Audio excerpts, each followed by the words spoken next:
ಕಲಾ ಜಗತ್ತಿನ ಹೊಸ ಕಾಣಿಕೆಯನ್ನು ನೀಡಿದವರು. ಪುಂಗಿ, ಕೊಳಲು, ಮುಖವೀಣೆ, ಬ್ಯಾಕ್ ಪೈಪರ್ ವಾದ್ಯಗಳನ್ನು ಇವರು ಏಕಕಾಲಕ್ಕೆ ನುಡಿಸಬಲ್ಲರು. ಹೆಸರೇ ಹೇಳುವಂತೆ ಬಾಯಿಯಿಂದಲೇ ನುಡಿಸುವ ಮುಖವೀಣೆ ನುಡಿಸುವುದರಲ್ಲಿ ಅಂಜನಪ್ಪ ಸಿದ್ಧಹಸ್ತರು. ಹೀಗಾಗಿ ಅವರಿಗೆ ಮುಖವೀಣೆ ಅಂಜನಪ್ಪ ಎಂದೇ ಹೆಸರು. ಜಾನಪದ ಗೀತೆಗಳು, ರಂಗಗೀತೆಗಳು, ಚಲನಚಿತ್ರ ಗೀತೆಗಳು, ಬಯಲಾಟ ಗೀತೆಗಳು ಅವರು ಈ ವಾದ್ಯಗಳ ಮೂಲಕ ಸುಶ್ರಾವ್ಯವಾಗಿ ನುಡಿಸುತ್ತಾರೆ. ಇವರ ಈ ಅದ್ಭುತ ಕೌಶಲ್ಯವನ್ನು ನೋಡಿ ಬಯಲಾಟ ಡಾಕ್ಟರ್ ರಾಜ್ಕುಮಾರ್ ಅಂತಹ ದಿಗ್ಗಜರೇ ಮೂಕ ವಿಸ್ಮಿತರಾಗಿದ್ದಾರೆ. ಮನ ತಂದುಕೊಟ್ಟವರು ಮುಖವೀಣೆ ಅಂಜನಪ್ಪ. ವೇದಿಕೆಯಲ್ಲಿ ಗೌರವಿಸೋಣ. ಕರ್ನಾಟಕ ಜಾನಪದ ಸಾರ್ವಭೌಮ ಪ್ರಶಸ್ತಿಯನ್ನ ಕೊಡಮಾಡುವ ಮೂಲಕ ನಮ್ಮ ಗೌರವ ಹಿರಿತನಕ್ಕೆ, ಜನಪದಕ್ಕೆ ಅಭಿನಂದನೆಗಳು ತಮಗೆ.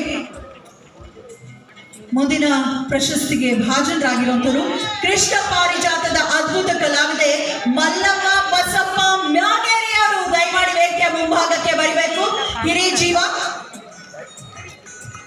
ಬೆಳಗಾವಿ ಜಿಲ್ಲೆ ಬೈಲಹೊಂಗಲ ತಾಲೂಕು